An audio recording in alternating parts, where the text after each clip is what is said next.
এই যে দেখুন অবস্থা, এটা কি অবস্থার মধ্যে আছে। ব্রিজের নিচ থেকে বালু উত্তোলন করে সেই ব্রিজের উপর দিয়েই বহন করা হতো বালু। এতে করেই সেই ব্রিজের মাঝখানে ভেঙে গিয়ে বন্ধ হয়ে যায় যোগাযোগ। মৌলভীবাজারের শ্রীমঙ্গল উপজেলার কুঞ্জনবন নদী থেকে বালু উত্তোলন করায় এই নদীর উপরে নির্মিত একটি ব্রিজের মাঝখানে ভেঙে গেছে। এতে ওই এলাকার হাজার হাজার মানুষের চলাচল হুমকির মুখে পড়ে। পুল ভাঙ্গা বুঝছেন নি, বৃষ্টি আইলে পুল যাওয়া যায় না, আমরা বরফ দিক দাঁড়িয়ে পড়ছি, যাওয়া আসা বন্ধ হয়ে যায়। উপজেলার সিন্দুরখান ইউনিয়নের কটিয়ার কোনা গ্রামের উদারছনা কুঞ্জনবন ব্রিজের নিচ থেকে বালু উত্তোলন করায় এবং সেই বালু ট্রাক দিয়ে ব্রিজের উপর দিয়ে বহন করার কারণে সেই ব্রিজের মাঝখানে ভেঙে যায়। বালু তোলার কারণেও গাড়ির কারণেও, কারণ নতুন ব্রিজ মাত্র 5-7 বছর হয়েছে, এর মধ্যে ভাঙে গেছে।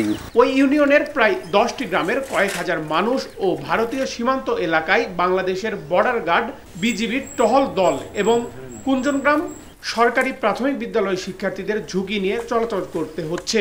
ফুলবুড়ার কারণে যাইতে পারি না স্কুলও, আমি সিনিয়র স্কুলও পড়ি, তো ও রাস্তায় যাওয়া লাগে, আর রাস্তা নাই। এটাও যে বালুর গাড়ি, এটা ধুম বালু নিচে নেমতি, এই গাড়ি নষ্ট করছে। ব্রিজটি 2014-15 সাল অর্থ বছরে নির্মাণ করা হয়। স্থানীয় বাসিন্দারা বলছেন বালু উত্তোলনের কারণে মাত্র 5 থেকে 7 বছরের মধ্যেই ব্রিজটি ভেঙে পড়ে।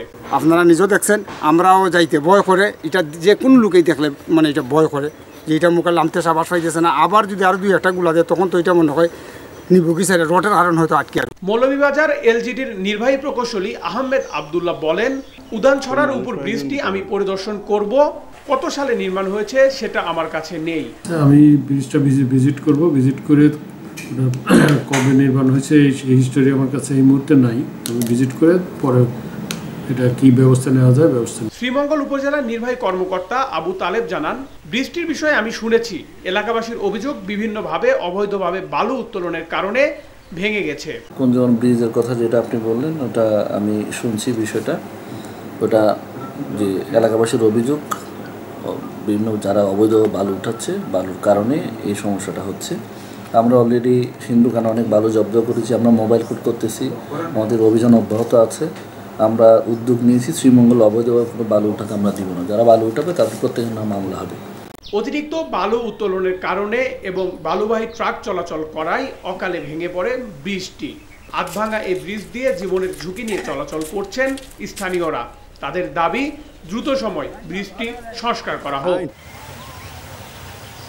নেহাল আহমেদ প্রান্ত, news desk, south Asian Times.